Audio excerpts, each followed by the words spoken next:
Good morning. So this morning I want to read from Numbers chapter 20, verses 1 through 13 is what I want to read. In the first month of the year, the whole community of Israel arrived in the wilderness of Zin and camped at Kadesh. While they were there, Miriam died and was buried. There was no water for the people to drink at that place, so they rebelled against Moses and Aaron. The people blamed Moses and said, "If only we had died in the Lord's presence with our brothers. Why have you brought the congregation of the Lord's people into this wilderness to die along with all our livestock? Why did you make us leave Egypt and bring us here to this terrible place? This land has no grain, no figs, no grapes, no pomegranates, and no water to drink." Moses and Aaron turned away from the people and went to the entrance of the tabernacle, where they fell face down on the ground. Then the glorious presence of the Lord appeared to them, and the Lord said to Moses, "You and Aaron must take the staff and assemble the entire community. As the people watch, speak to the rock over there, and it will pour out its water. You will provide enough water from the rock to satisfy the whole community and their livestock." So Moses did as he was told. He took the staff from the place where it was kept before the Lord. Then he and Aaron summoned the people to come and gather at the rock. "Listen, you rebels," he shouted. "Must we bring you water from this rock?" Then Moses raised his hand and struck the rock twice with the staff, and the water gushed out. So the entire community and their livestock drank their fill. But the Lord said to Moses and Aaron, "Because you did not trust me enough to demonstrate my holiness to the people of Israel, you will not lead them into the land I am giving them." This place was known as the waters of Meribah, which means arguing, because there the people of Israel argued with the Lord, and there he demonstrated his holiness among them. So I called this one altered because Moses and Aaron altered the instruction of the Lord. The Lord did tell them to take the staff and go to the rock, but the Lord told them to speak to the rock. What they did is they actually struck the rock twice with the staff. Now God, in his loving mercy, still allowed the water to gush out of the rock to provide water for his people. Enough to where they could drink and all the livestock would drink, and there was more than enough. But for the individual disobediences of Aaron and Moses, the punishment was severe. The promised land that they were going to, now the Lord would not allow Aaron or Moses to even enter it, because they didn't follow God's instructions as he had told them to do. They rebelled against God. Moses, I'm guessing because of the way he yelled at the Israelites, out of anger, he let his emotions get the best of him. So I guess in his anger and pride, he had to prove to the Israelites his authority, and that's why he struck the rock twice. Now Aaron doesn't show here that he said anything or did anything, but something must have happened, because Aaron was also the spiritual leader. He was the priest, the high priest. So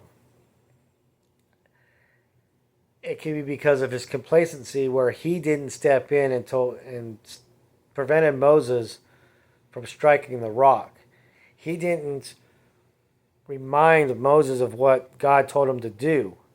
Because striking the rock was definitely not the way that God wanted them to see his power.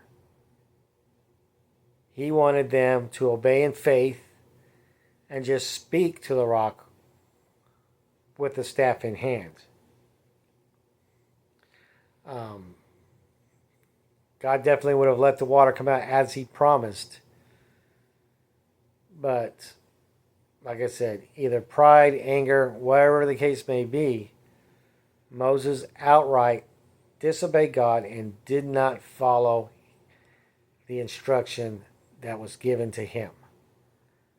He altered his obedience, even though it did result in the same outcome. The Israelites were provided for, they got water, their livestock got water, and they all did not thirst to death. So our question for us today is, how often are we led to do something or told to do something a certain way by the Holy Spirit, but for whatever reason we have it in our minds that our way of doing it is a better way of getting the same results? Why do we always have to prove that we know what we're doing instead of trusting in the Holy Spirit and in God to perform a miraculous outcome due to our faith? And moreover, how much more miraculous would that outcome have been if we actually followed the instructions that was given to us through the Holy Spirit instead of altering the instruction to get the same result, just to either boost ourselves up or because our feelings got the better of us, whatever the case may be. And so what blessing did we just deprive ourselves of when we do that? For Aaron and Moses, their penalty was they were not allowed to enter into the promised land. They would not lead their people there. And if I recall, Aaron dies fairly shortly after this incident. And then, of course, Moses passes away, I think, right where they get to the last mountain peak to where they can actually see into the promised land. And God took him in the mountains and buried him in the mountains, fulfilling his word to Moses that he would never enter into the promised land. And to this day, nobody knows where Moses has been buried exactly. Just somewhere in the mountains. But yeah, when we are given specific instructions on how to do something from the Holy Spirit, we need to follow them to the letter, or we risk missing out of our opportunity to enter into our promised land, whatever, and that promised land being whatever blessing God had in store for us, or the reward, if you will, for our faith in trusting in God.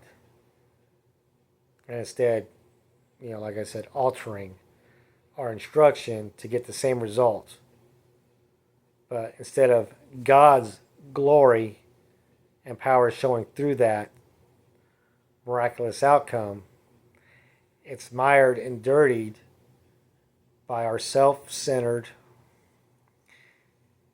and ill-gotten ideas that our ways are better than God's. And that is simply not the truth. With that, I love you guys. Have a blessed day, and we'll see you tomorrow. Bye.